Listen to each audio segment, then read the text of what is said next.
كتعطل شويه، ولكن احنا كياخذ الوقت، لان غنعاود نرجع لمشاكل المصادقه وكل شيء، خاص كل شيء يكون ما نقدروا نحطوا حاجه حتى كيكون.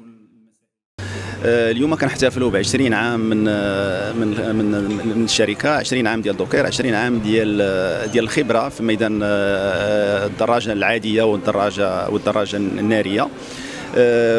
كم كل سنه كنفتخروا باش نجيبوا الجديد، واليوم الجديد هو مواكبه السير اللي كيمشي به المغرب ومواكبه الدراجه الكهربائيه، وهذا هو الجديد اللي غادي يكون. وان شاء الله كاين كثير جديد في اخر في بدايه العام ان شاء الله. الدراجات الكهربائيه اللي ولات ملزمه عندنا في القطاع، وهي اللي كتمكن المواطن من رخيصه، لانها رخيصه كتمكنوا من الكلفه لانها ناقصه في تكلفه البنزين.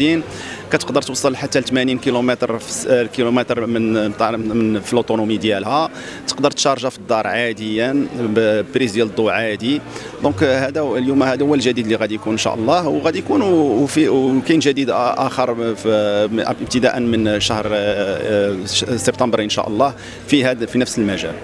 هذا 20 عام ما جاتش غير محض صدفه، ولكن هنا كنجيبوا قطع غيار. جميع الدراجات ديالنا قطع الغيار موجوده، كنعطيها كتواتي واحد المعايير اللي منصوص عليها من طرف وزاره النقل وخصوصا النارسه، معايير المصادقه ومعايير جد صارمه. كنحاولوا نتبعوها وكنحاولوا نوفروا للزبناء ديالنا قطع الغيار وجميع المستلزمات ديالهم، باش هذه الدراجه ماشي خاصها غير البيع فقط، بل هناك البيع والخدمه وراء البيع. وعندنا محلات ديالنا خاصه اللي كنقدروا نكملوا فيها هذا الشيء. هي الضمانه ضروريه، لان اي واحد كيشتري من عند موزع وهاد الموزعين ديالنا هنا، فهو يستفيد من الضمانه، لانه كياخذ من بلاصه موثوقه، ماشي كياخذ من شي بلاصه غير موثوقه.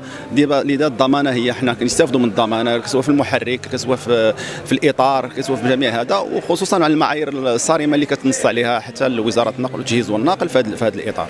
واحنا كنحتفلوا ديما بالزبناء، هما العمود الفقري ديال هاد الصناعه وديال هذا، وهما اللي كيثيقوا فيهم الناس اللي كيشريو من عندهم. شكرا، كنشكرهم بزاف اللي توافدوا من المغرب من جميع الجهات.